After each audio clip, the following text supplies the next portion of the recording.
Chapter 5, The Land Development Team, 1986 to 1989. The U.S. economy was booming. Businesses were buying new computers at an amazing pace, and prices for everything were escalating, especially housing. As large developers bought up sizable land tracts, they sought out consultants who could perform both engineering and surveying in the same firm. This streamlined their consultant coordination and simplified the communication needed for their project. After not being selected for a number of large residential projects, Bob Legg and Bob Miller decided they needed to explore a possible merger of their firms. They met with Neil Kalis, who happened to be the attorney for both firms, and his advice was not to do it. He reasoned that both firms were successful and he thought little would be gained by combining them. So the idea was dropped for the next 8 years. But Miller and Legg still had the problem of not being perceived as capable of doing surveying and engineering together. So they created a new brochure calling their two firms the Land Development Team to highlight their extensive experience working together. They also created a joint Miller Legg standard contract detailing the surveying and engineering scopes of work needed on a project.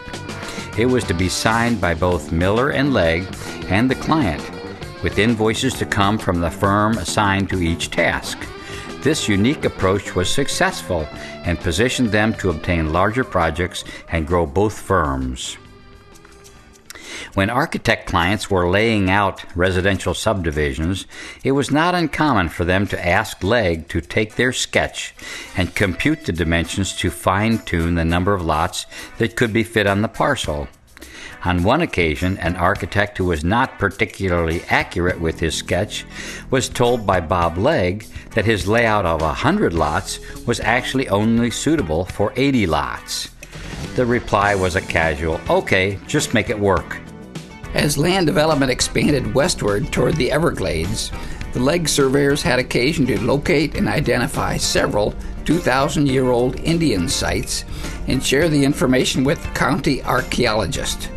The crews also surveyed the infamous Hollywood Sportatorium, the venue for many rock concerts, and the Hollywood Speedway before they were turned into residential neighborhoods. One large builder client challenged Legg's integrity. The client asked Legg's field crew to as-built survey his recently overdug lake only where he had added fill to meet government lake bank slope requirements. When Bob refused to participate in this charade, he gladly said farewell to the client. The next challenge the two Bobs faced was the difficulty of obtaining equipment and operating loans from local banks and other lenders.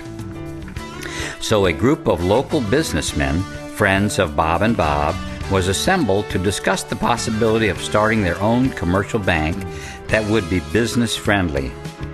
In 1986, Miller, Legg, and 8 friends, none with any significant banking experience, filed papers with the Florida and United States Banking Commission to create First Western Bank in Cooper City.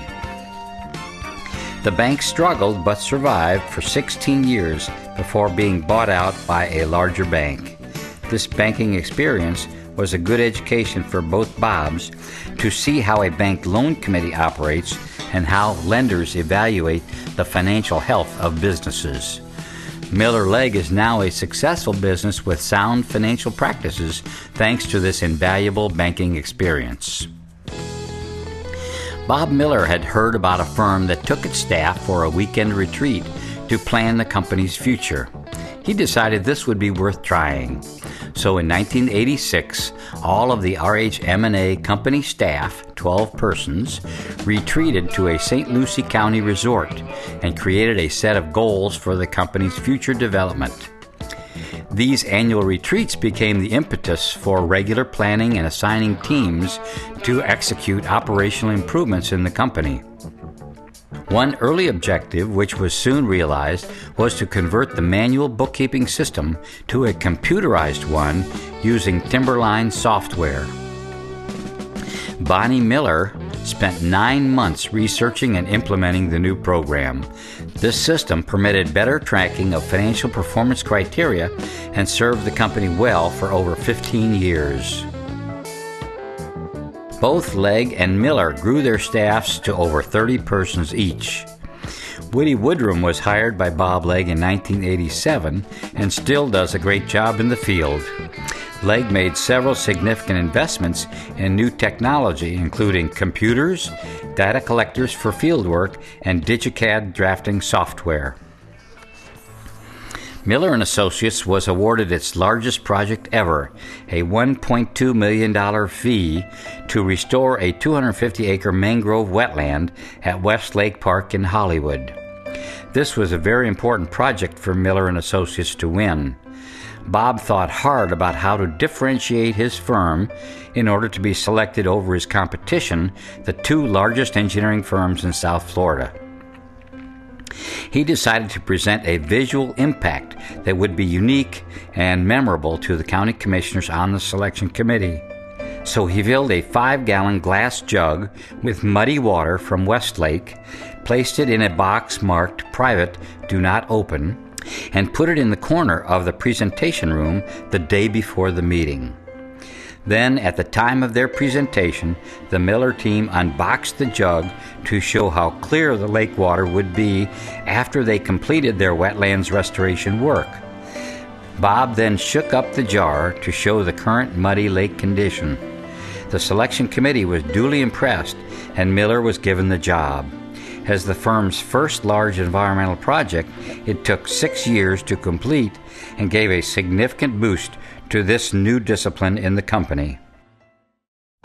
As this period came to a close, RHM&A hired many important new staff, including David John, Dan Tintner, Jose McRae, and Todd Knockhamson, all 1989 additions. David John was a New Zealander traveling through the U.S. with his wife and 2 children en route to resettle in England.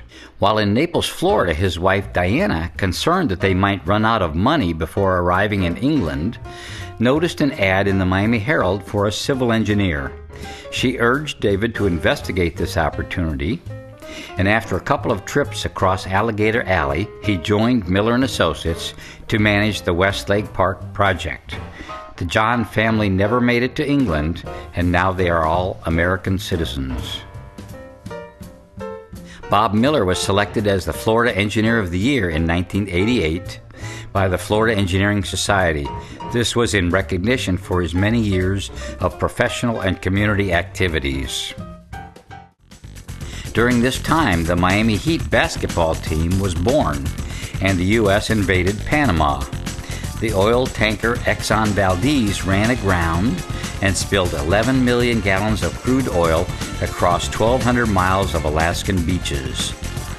The top TV shows were The Cosby Show and Cheers.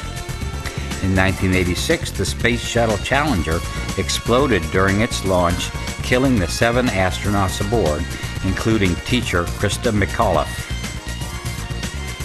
Car phones at a cost of about $3,000 were becoming available as a prelude to portable cellular phones.